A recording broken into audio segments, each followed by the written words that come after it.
Todos. Mi tema de hoy es lo que sería la sintaxis de Python. Bueno, la sintaxis de Python son conjuntos de reglas que definen cómo se debe escribir el algoritmo en este lenguaje de en este lenguaje de programación. Todos los lenguajes tienen uno propio, como C++, con su punto y coma, con sus librerías, C Sharp, Java, pero aquí en Python se verá la gramática que es muy similar a un lenguaje natural o como sería un lenguaje humano y que tiene que cumplir ciertos requisitos a la hora de programar para que se evite confusiones al momento de utilizar Python. Bueno, con esta explicación daremos un ejemplo de cómo sería la sintaxis. Sería algo parecido cuando se aprende el lenguaje que un idioma, en este caso, inglés, que necesitas aprenderte las reglas, qué palabras se pueden utilizar libremente o tienen restricciones. Eso es un buen ejemplo de una sintaxis. Ahora pasemos a lo que serían los modos de trabajo de Python. Python, al ser un lenguaje con diferentes variantes, tanto con dos versiones que se utilizan, tiene dos maneras de trabajar. Lo que sería el modo interactivo, que ejecuta en tiempo real lo que sería todo el código. En este caso no es necesario poner dentro de una ventana aparte el código para que compile y pueda recibir errores. No, aquí de una lanzan los errores. Es en cuestión de milisegundos, ni los segundos llegan. Ya. Y para activar esto se tiene que escribir un comando en Python en las líneas para poder ejecutarlo y que no haya ningún problema al momento de utilizarlo. Ahora vamos con el siguiente modo, el modo script, que en este modo, como se dijo anteriormente, el modo interactivo no necesitaba otra ventana. Este sí necesita que escribas todo el código con su sintaxis, con todo lo que contenga tu algoritmo y lo va a ejecutar y va a ejecutar todo tu resultado en otra ventana que sería la pantalla de comando. Y para que se active tienes que poner en la línea donde está el script guardado de ese algoritmo y se la va a guardar con la extensión .py.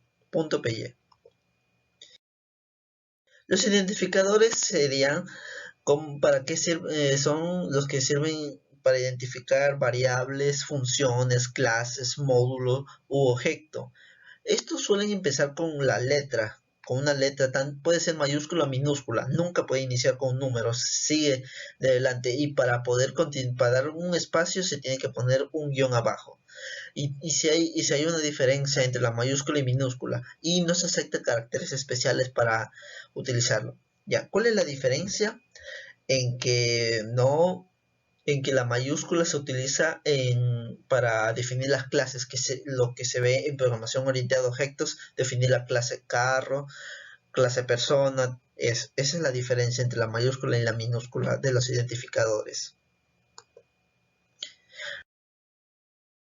Palabras reservadas, tanto como Python, Java, C Sharp, necesitan tener palabras predefinidas o que ya se utilizan para ciertas operaciones lógicas, aritméticas o funciones apartes.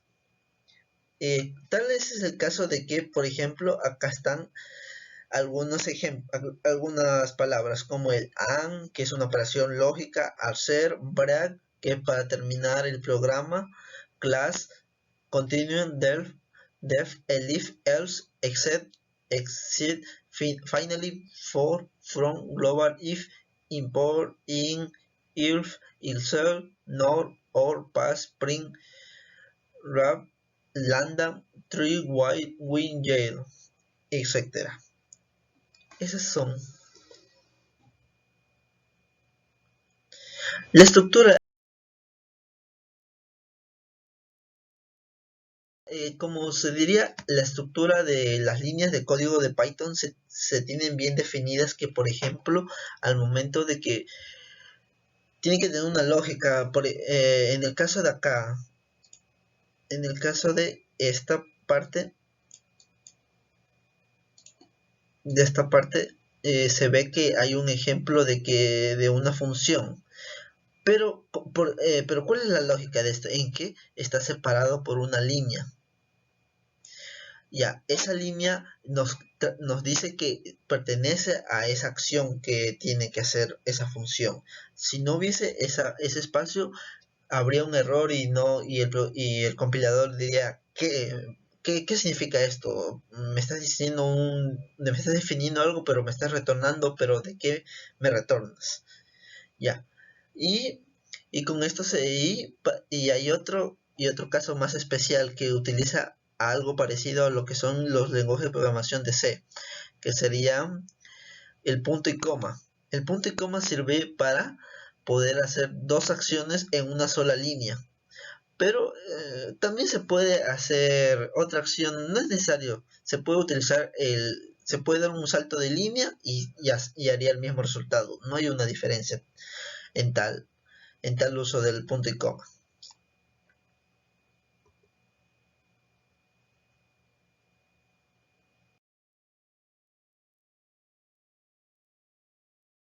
Ya, con los comentarios, terminando lo que sería la sintaxis, los comentarios.